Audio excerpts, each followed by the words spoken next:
Hey guys, come on and we'll get started. So let me actually get the broadcast out on the board real quick. Real cool. So we're gonna go ahead and discuss just character-driven plots and then story-driven plots and what are the differences. And well, for me, the biggest concern is there a definitive? And so I'll answer that for you.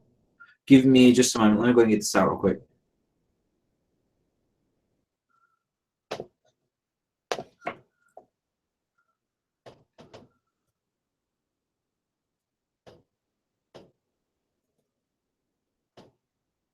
Cool. So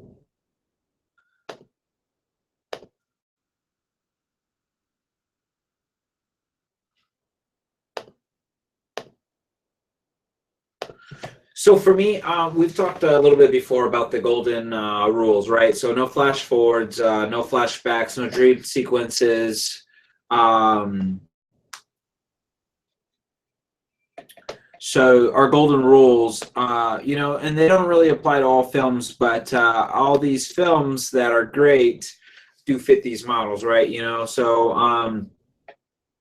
Specific ones. So, but anywho, let's also talk a little bit more about what else happens in those great films, right? So, in these particular great films, we're talking about films where so the definitive to tell if it is a character-driven film or if it's a story-driven film is well, does the character arc, right? So we've talked about that before. So certain films like Star Wars, so at the beginning of Star Wars, who Luke was at the beginning, can't really be who he is at the end, right? So, but he does change. He was a very scared young boy at the beginning, and then at the end, he's a very sharp warrior.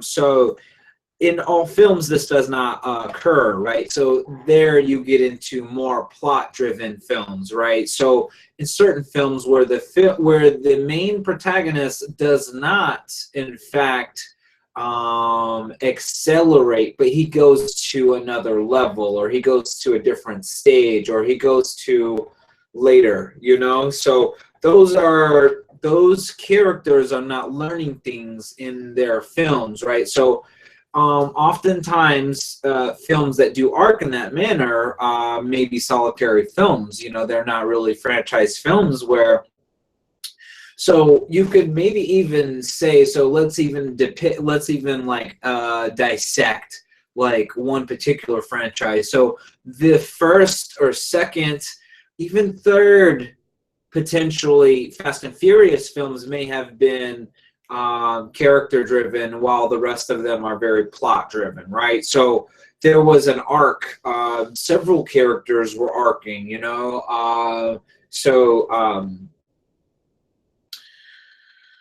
while Dom's character did not arc as much, some characters did grow, right? So I'm not the biggest on those film franchises, but you could say so, and it's weird.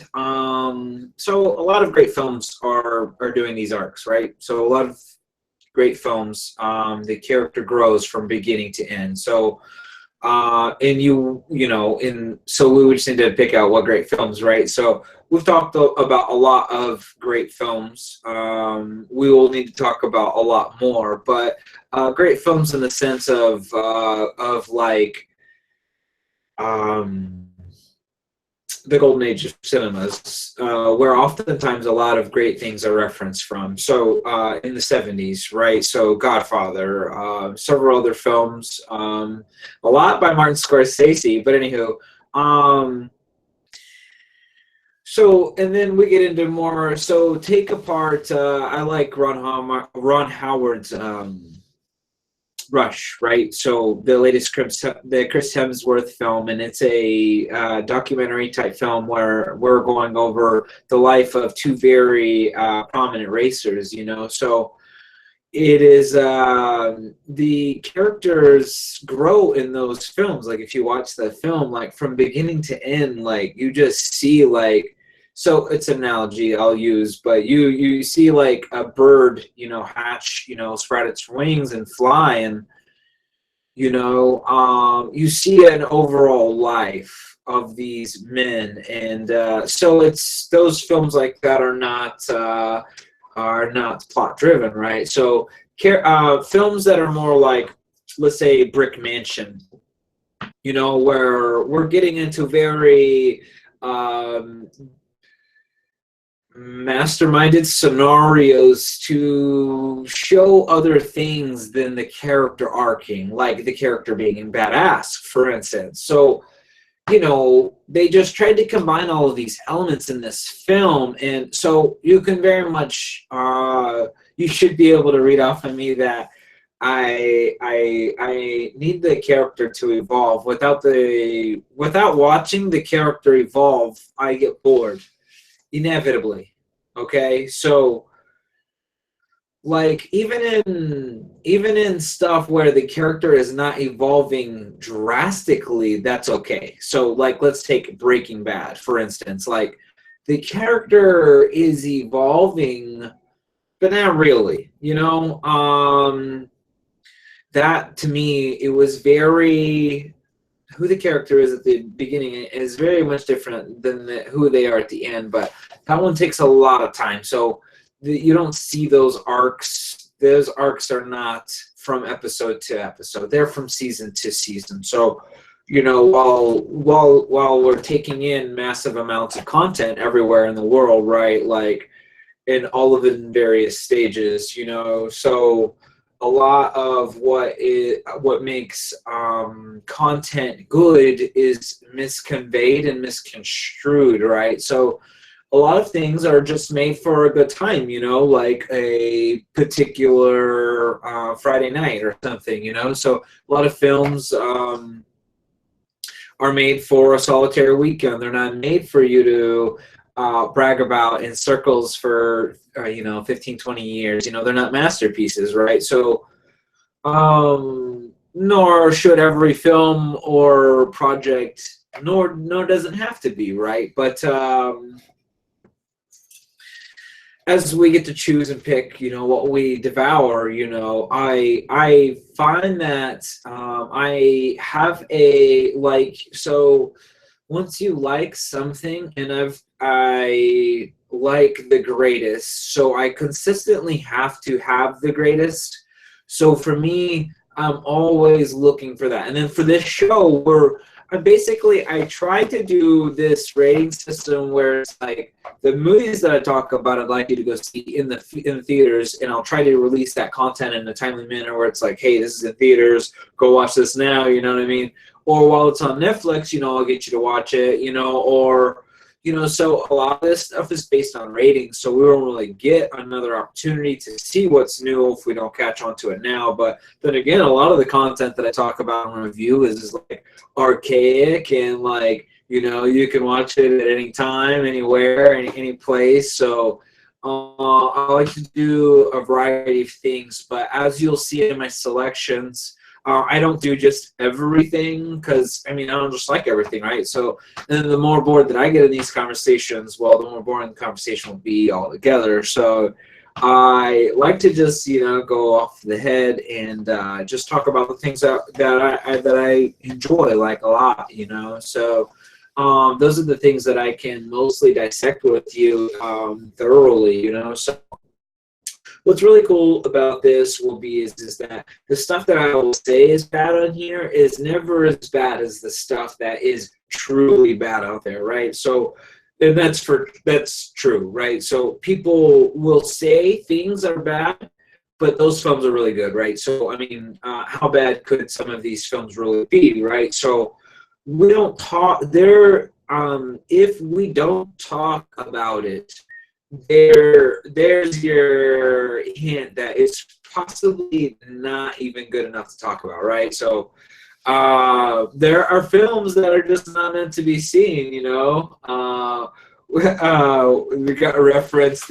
So I watched Deadpool, and then I got to watch the Marvel Civil War, and Deadpool's pretty funny. I gotta say, like, it was pretty funny. That's all you can really say about it. But it was clearly, both of those were very clearly targeted toward, you know, much younger audiences. Like so I think Deadpool got an R rating, but they say things like Asperg and stuff like that, and like any random fucking cuss word that you could come up with, he just comes up with, right? So anything, and then like, so to me, the film was targeted very much toward 15, 16-year-olds, you know? So, because those are the only kids that are good. Anyways, this kid, the cussing sounded like it was Michael Cera fucking from Superbad, and then, or like, who, that guy that, so let me get his fucking name real fast. So the Lex Luthor right now on the Man of Steel. Let me grab his name though. Well, it's Dawn of Justice, but yeah, Jesse Eisenberg. So it sounds like him cussing. So whoever wrote the fucking script for Deadpool, you know, it's it may fucking, and there's quite a few guys on the writing team. So, but anyways, he fucking cusses like Jesse Eisenberg and Michael Cera mixed. You know what I'm saying? But anyways, in Civil War, you know, like I don't.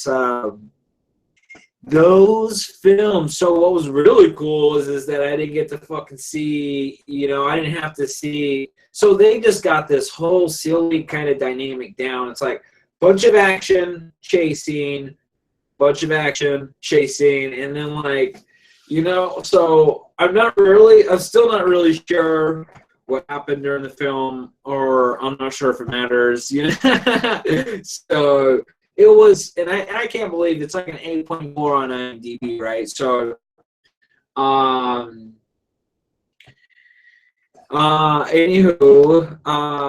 so some other really good films that I had gotten to see. So I had gotten to review some very old films. I'll put a lot of those in the description and everything, but some very interesting ones. I got to watch this film called Manejo. There with me.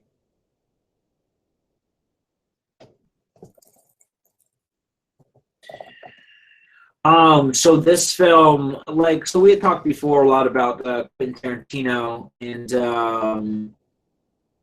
you know, just kind of like the influences, you know, with Lady Snowblood. I had reminded you guys that, so I had come across this film called Lady Snowblood, and so some of that was the original inspiration for Kill Bill. But, you know, as I'm watching through a lot of this Criterion selection and stuff, I'm coming across these ones like they have the same name as Django. So I'm just wondering, you know, if some of those were the same like inspirations, you know, for some of these modern films. So I just go back and I watch all these weird, you know, old ones and shit like that, right? So I had gotten the opportunity recently to actually watch Django, and which is a 1966 film with I'll read you the description. It says, "Stranger Django rides into the middle of a border fray between Mexican bandits and the Ku Klux Klan." Right, so I've been watching a lot of these old Western films like this, where the characters are just larger than life. You know, like I just feel as though recently so watching all these superhero films, but do they really feel larger than life? And then like in this Deadpool film, you know, just like the X-Men, fucking the Wolverine film, literally, you know, the one that's titled Wolverine, we just fucking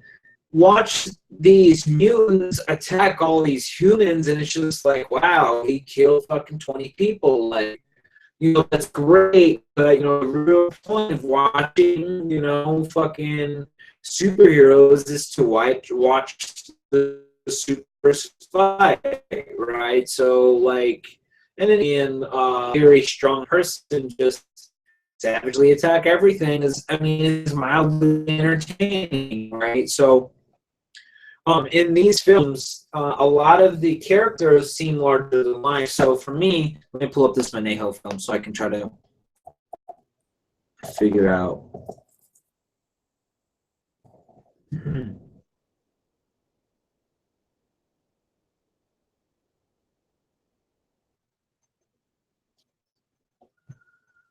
Dun, dun, dun, dun. Bear with me just a sec. I'll have to pull it up on my Hulu.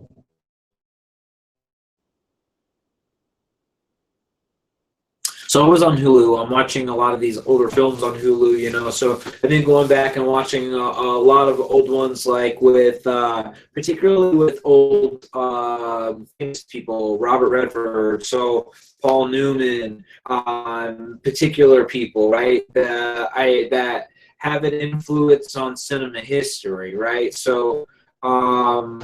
A lot don't. You know, these films are not mentioned, these Lady Snowbloods and shit like that. A lot of these films that I'm watching, like the Zatachi series and shit like that, like, those aren't mentioned. I've never heard of a lot of this shit. So for me, I'm just like, you know, kid in a candy store, but I'm very, very selective. So we've talked about Hari Kari here, and then several others. So I'm still going to do reviews on The Last Samurai. So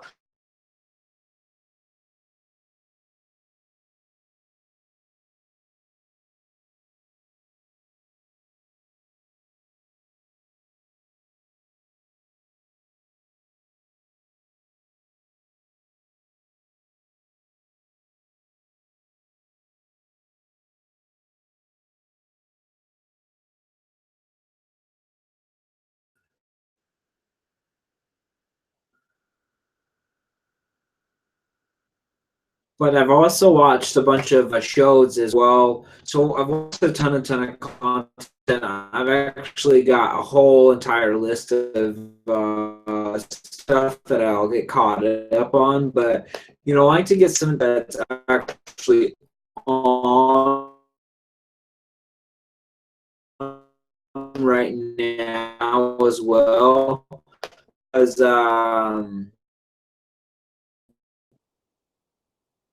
you know, they kind of live or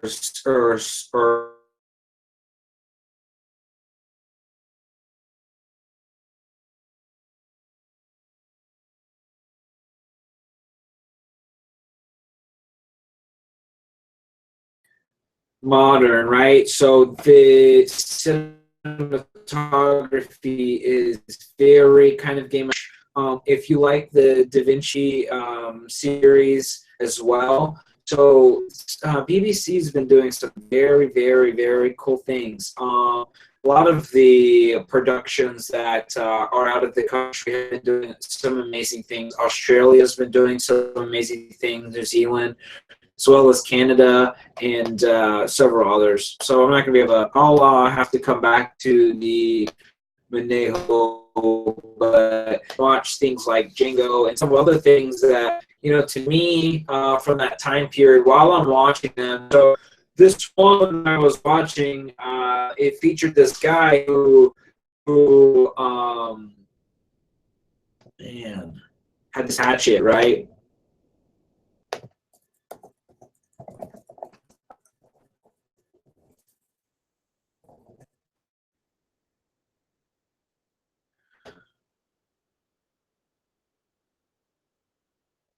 Let's see. It's gonna drive me nuts. Anywho, so it had this guy that was very, you know, kind of Clint Eastwood. No, I mean, to me, he looked a lot like fucking Chuck Norris, to be honest. But so he was known. His he was a bounty hunter, and in the first few minutes, you know, it's just this long ass exaggerated fucking, and then they have this music that's playing that's all like Blazing fucking Saddles type like music. But anyways, I have to get it. It's called The Hatchet. The film is called The Hatchet, I believe. And it was like 76.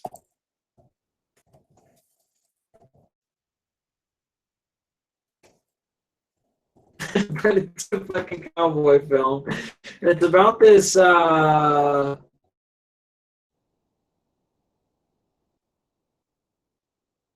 all right, hold on. No, yeah. Anyways, I'll have to find this shit and get that and get you guys that shit. Just to tell the story of these people who are larger than life, but you know, so this guy goes to fucking pull a gun, and this guy fucking hatchets his arm right off. That was long as like intro, like prairie fucking horse coming down, like, and man, it did it all in slow-mo, but it was really, really nice because it was like 18, it was like, but anyways, it was like 8mm film, right? So it was, I don't know, it was very, very cool, the cinematography, it was very long film, it was very, in just like in Django, you know, the hero, you know, he seemingly gets it all, but then fucking loses it all, right? So that's all. That's that arc of all really good films. Is just like there are these ultimate highs, and that there's these ultimate fucking lows. Somehow, in the end, you know, we manage to survive. You know, but as we survive, we're always stronger, right? So, you know, that's what a lot of, you know, really good character-driven films are like. So plot-driven films are going to be more plot-driven and a lot more like earlier Star Treks, you know, as opposed to, you know, certain films where the character is getting better, maybe at something, maybe at life in general. But anyways, cool. Hope you like the segment. We'll do more like this. Cool.